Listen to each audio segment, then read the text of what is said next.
অন্যান্য যতগুলো প্রশ্ন পড়ো না কেন এই প্রশ্নগুলো কিন্তু বাদ দেওয়া যাবেই না। বিএ জেনারেল বা এমডিসি ফিলোজফি ফার্স্ট সেমিস্টারের স্টুডেন্টরা যারা আছো, তোমাদের সেক পেপারের যে সাবজেক্টটি আছে ফিলোজফি, তোমাদের আজকে সম্পূর্ণ সিলেবাসের ওপরে সাজেশান, মার্কস ডিভিশন সম্পূর্ণ বিস্তারিতভাবে বলে দেবো এবং সাজেশানটা তো এটাকে কিন্তু অ্যাভয়েড করা যাবেই না। যদি ভালো পরীক্ষায় ভালো একটা মার্কস নিয়ে আসতে চাও, তাহলে আমি তোমাদেরকে পুরো আগে সিলেবাসটা সাথে আমি তোমাদের মার্কস ডিভিশন এবং ইম্পর্টেন্ট প্রশ্নগুলো কিন্তু এই ভিডিওর মধ্যে বলে দিতে চলেছি। তোমরা ভিডিওটা ফার্স্ট টু লাস্ট অবধি দেখো, প্রত্যেকটা খুঁটিনাটি তোমাদের ইনফরমেশান কিন্তু খুবই তোমাদের পরীক্ষার জন্য জরুরি। তো চলো দেখে নাও। ফার্স্টে এখানে দেখো তোমাদের যে সিলেবাসটা আছে, recent issue in philosophy, political and ethical, ঠিক আছে? এটা তোমাদের ফার্স্ট সেমিস্টারের যে তোমাদের ফিলোসফি সেক পেপার তার সিলেবাস, ঠিক আছে? এবার দেখো তোমাদের মার্কস ডিভিশন 15 নাম্বারের কয়খানা প্রশ্ন আসবে? 3খানা। 15 নাম্বারে 3খানা প্রশ্ন আসবে, 10 নাম্বারে আসবে 2খানা এবং 5 নাম্বারে আসবে 2খানা। এই টোটাল 3 15 45 আর 5 দুগুণে 10 আর 10 দুগুণে 20, ঠিক আছে? টোটাল 75 নাম্বারে তোমাদের পরীক্ষা হবে। এই টোটাল 75 নাম্বারে পরীক্ষার মধ্যে তোমাদের সিলেবাসের 2খানা টপিক আছে। একটা হচ্ছে মানবাধিকার বিভাগ ক এবং বিভাগ খ এর মধ্যে নারীবাদ। এই দুটো টপিকের ওপরেই কিন্তু তোমাদের প্রশ্ন আসবে। তো এই দুটো টপিকের ওপরে আমি খুব বেশি প্রশ্ন রাখিনি, বড় জোর 10খানা প্রশ্ন, 10 থেকে 15টা প্রশ্ন রেখেছি।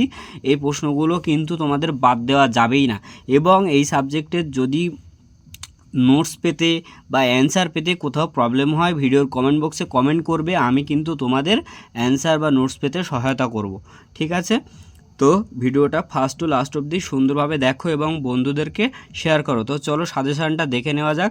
সাজেশানটা আমি একটু জুম করে দিচ্ছি। দেখো ফার্স্টে দেখো বিভাগ ক, মানবাধিকারের মধ্যে যে প্রশ্নগুলো আছে মোস্ট ইম্পর্টেন্ট। মানবাধিকার কাকে বলে? মানবাধিকার কাকে বলে, ইহার বৈশিষ্ট্যগুলো লেখো। মানবাধিকার কাকে বলে, ইহার বৈশিষ্ট্যগুলো লেখো। 2 দাগে আছে মৌলিক অধিকার ও মানবাধিকারের মধ্যে পার্থক্য লেখো। 3 দাগে আছে প্রাচীন যুগ, আধুনিক যুগ, সমসাময়িক যুগের মানবাধিকারের উৎপত্তি বিকাশ সম্পর্কে আলোচনা করো।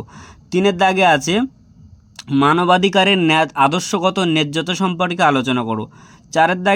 5 দাগে আছে জাতিগত বৈষম্য কাকে বলে, বা এই প্রশ্নটা ঘুরিয়ে এমনভাবে আসতে পারে বর্ণ বৈষম্য কাকে বলে, ধর্ম বৈষম্য কাকে বলে। এভাবে কিন্তু তোমাদের এই প্রশ্নটাকে আলাদা আলাদা প্যাটার্নে আসতে পারে, ঠিক আছে? 8 দাগে দেখো ন্যায় বিচারে সাম্যতা বলতে কী বোঝায়। ন্যায় বিচারের সাম্যতা বলতে কী বোঝায়, এই প্রশ্নটাও কিন্তু মোস্ট ইম্পর্টেন্ট। এখানে যে কটা প্রশ্ন দিয়েছি, এই 1 দাগ মানবাধিকার কাকে বলে এর বৈশিষ্ট্যগুলো, মৌলিক অধিকার মানবাধিকারের মধ্যে পার্থক্য, এই 3টের মধ্যে যে কোনো একটা অবশ্যই আসবে এবং লাস্টের এটা কিন্তু মোস্ট ইম্পর্টেন্ট। আর এটাও এরকম ইম্পর্টেন্ট, প্রত্যেকটি ইম্পর্টেন্ট আছে, কিন্তু যেগুলো মোস্ট ইম্পর্টেন্ট সেগুলো আমি কিন্তু মার্ক করে দিলাম। তারপর চলো নেক্সট পেজে দেখো কয়টা রেখেছি, যে এখানে কিন্তু ন্যায় তত্ত্ব সম্পর্কে জন রলসের মতামত আলোচনা করো।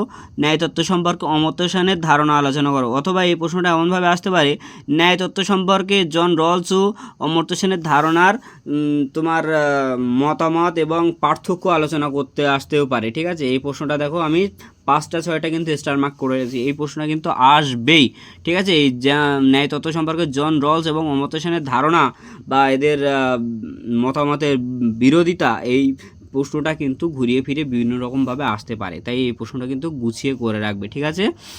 বিভাগ ক্ষয়ে দেখো নারীবাদের মধ্যে 8খানা প্রশ্ন রেখেছি। নারীবাদের মধ্যে দেখো যৌনতা লিঙ্গ বলতে কী বোঝো, যৌনতা বা লিঙ্গ বলতে কী বোঝো, উভয়ের মধ্যে পারস্পরিক সম্পর্ক আলোচনা করো। 2 দাগে পিতৃতন্ত্র কাকে বলে এর বৈশিষ্ট্য আলোচনা করো। 3 দাগে নারীবাদ কাকে বলে, নারীবাদের উপর সংক্ষিপ্ত ধারণা দাও। 4 দাগে স্বাধীন ভারতের নারী আন্দোলনের সম্পর্ক আলোচনা করো। 5 দাগে উদারপন্থী নারীবাদ সম্পর্কে আলোচনা করো। 6 উগ্রপন্থী নারীবাদ সম্পর্কে। উগ্রপন্থী মানে চরমপন্থী, উদারপন্থী মানে নরমপন্থী, এগুলো কিন্তু মনে রাখবে। উদারপন্থী বা উগ্রপন্থী এগুলো না আসে, নরমপন্থী চরমপন্থী এইভাবে কিন্তু ঘুরে আসতে পারে, ঠিক আছে? তো এই যত্নবিদ্যা কাকে বলে, এই ধরনের কিন্তু একাধিক প্রশ্ন কিন্তু তোমাদের আসবে। তো তোমরা কিন্তু সেইভাবে প্রস্তুতি নিয়ে তোমরা কিন্তু পরীক্ষাটা দেবে, ঠিক আছে? আর